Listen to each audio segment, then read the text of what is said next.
Mobile internet চালুর বিষয়ে অপারেটরদের সঙ্গে বৈঠকে বসেছে টেলিযোগাযোগ এবং তথ্য প্রযুক্তি মন্ত্রণালয়। সকালে আগারগাঁওয়ে শুরু হওয়া এই বৈঠকে উপস্থিত আছেন আইসিটি প্রতিমন্ত্রী জুনাইদ আহমেদ পলক। সেখানে আছেন আমাদের সহকর্মী আমেনা হীরা। আমরা এখন টেলিফোনে যুক্ত হচ্ছি তার সাথে। হীরা, বৈঠকের কোনো সিদ্ধান্ত কি জানতে পেরেছেন? আমাদের জানান।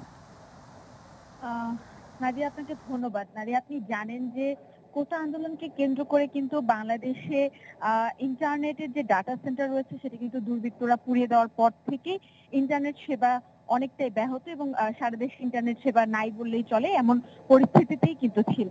পরবর্তীতে কিন্তু যখন ধীরে ধীরে সবকিছু ঠিক হচ্ছিল এবং তারা যখন সার্ভিসিং করানো শুরু করে, তারপর কিন্তু স্বল্প পরিসরে ব্রডব্যান্ড কানেকশন পেলেও আস্তে আস্তে ব্রডব্যান্ড কানেকশনটাকেও বড় পরিসরে করার পরবর্তীতে কিন্তু মোবাইলের যে ইন্টারনেট সেটি কিন্তু বন্ধই ছিল। তার কারণে কিন্তু তারা চেষ্টা করছিল কিভাবে মোবাইল ইন্টারনেটটাকে চালু করানো যায়। এবং কালকে আপনি জানেন যে 4G যে আমাদের কানেক্টিভিটিটা রয়েছে সেটা কিন্তু সচল হয়েছে সাবমেরিনের বদৌলতে, এবং যার কারণেই হয়তো আজকে এই ব্রিফিং করা হচ্ছে তাদের সঙ্গে এবং তাদের সঙ্গে তারা বৈঠকে বসেছেন।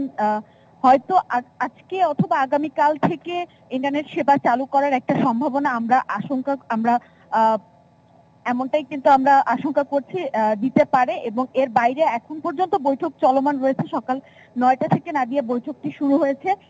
এখনো মোবাইল অপারেটরদের সঙ্গে তথ্য ও যোগাযোগ প্রতিমন্ত্রী কিন্তু বৈঠক করছেন এবং এই বৈঠকের মাধ্যমে আরো অনেক বিষয়গুলো চলে আসবে, কারণ অনেকেই এই সময়ে ইন্টারনেট সেবা নিতে পারেনি, যার কারণে অনেক ইন্টারনেটের যে মেয়াদের বিষয়টি রয়েছে সেই মেয়াদের বিষয়গুলো উঠে আসবে। এগুলো কিন্তু আমরা ধারণা করছি।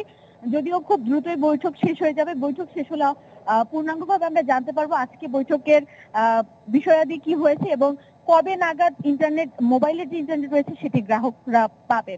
তো নাদিয়া, আমার কাছে এখন পর্যন্ত বৈঠকের বিষয় এতটুকুই ছিল।